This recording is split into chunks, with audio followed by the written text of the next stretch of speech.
Right, so welcome back to the channel. So today we're doing a bit of sim versus real life. We're at Silverstone GP circuit in the Mazda MX-5 Cup car on iRacing. So I raced Silverstone back in April at the start of last year, and essentially we're just going to go through the track and see the differences, see the similarities, how the car handles. There will be a few differences between the sim and real life, but sim is now very close to how it feels in real life, and so it's definitely becoming a better way of practicing for the real life racing. So initially this car has a lot more grip off the start, where it normally would be struggling to put the power down. So as we enter turn 1 on the layout we race, for us it's completely flat on lap 1 just because we don't gain enough speed until we get there.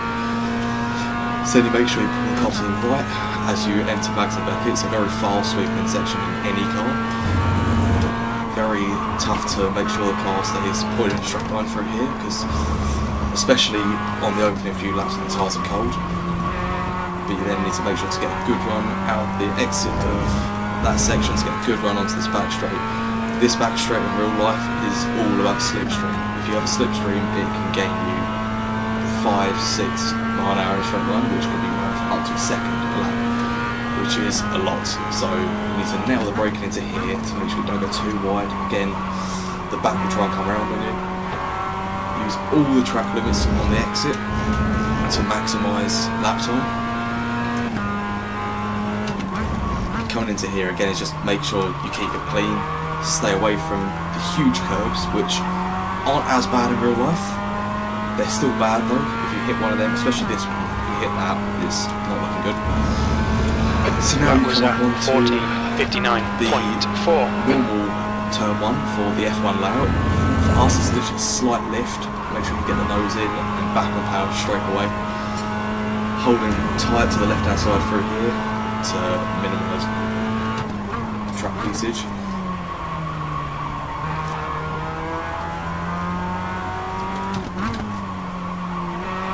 And now again, maximise exit, getting a good run onto the last straight of the lap.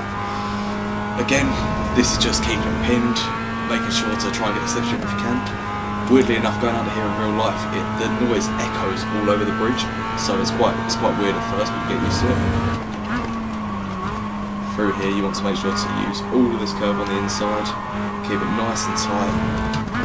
Then this corner you can sort of V off a bit and then cut back to the apex again and exit. Again, back on power as soon as possible. And then on a qualifying run, you'd make sure to hold it right tight to the inside through here to minimise the amount you're driving, and then it's across the line. So that was a lap at Silverstone GP. And I mean, very fun track to be fair, as it's quite a long lap in comparison to what we normally do, but it's fun nonetheless. Right, so now going a bit slower around the lap, just a few things that I remember happening when we raced this. I remember on a qualifying lap, I think maybe 2 laps in, there was a spin here, and I think someone actually got collected in the end. So that was interesting, a straight red flag, I'm pretty sure that was on qualifying, so struggled really to get a lap in there. I remember here on race 1, I'm pretty sure I was racing, absolutely dive bombed, and lost quite a few places there, but I managed to get it back, so it was alright. Gentlemen, a short view back to the past.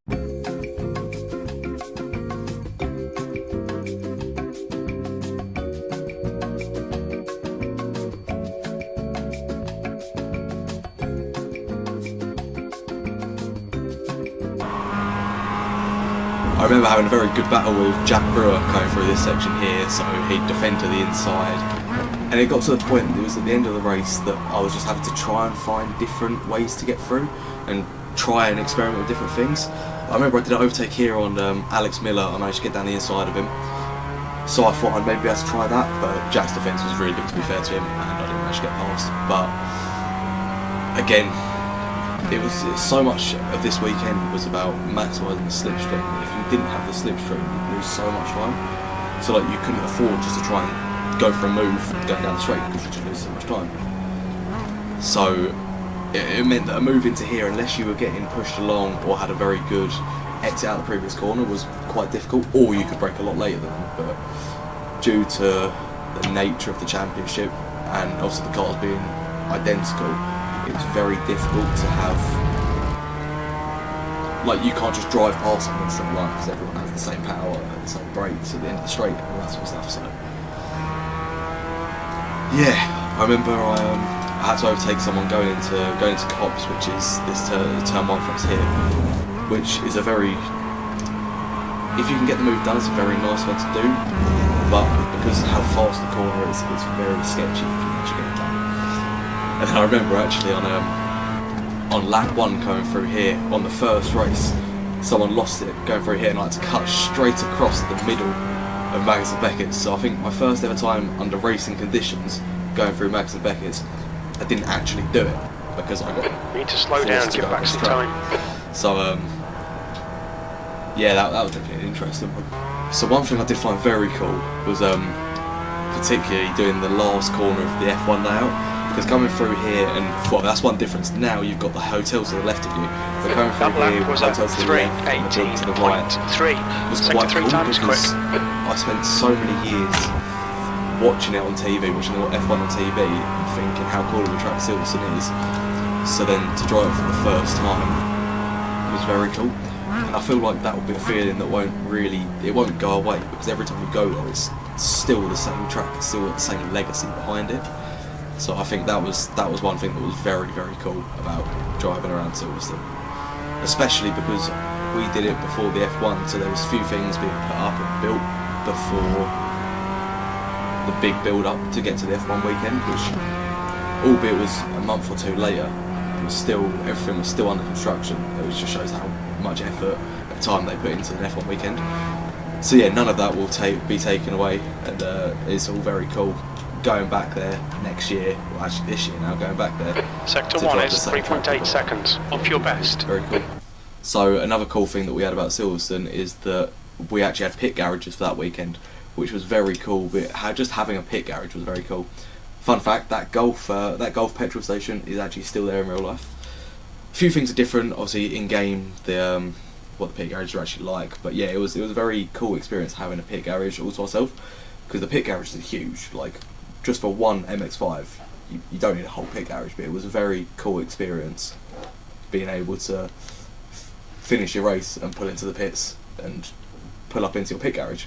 So that was a very, very cool experience as well, especially knowing some of the drivers, especially the older drivers, when they used to use this layout, like starting at this start-finish line, the drivers that used to be in those pit garages. I mean, you have some of the F1 legends that used to race out of them pit garages. So yeah, that's quite cool. Right, so that was a short little video on the sim versus real life of Silverstone. Very fun track, very fun to drive on sim.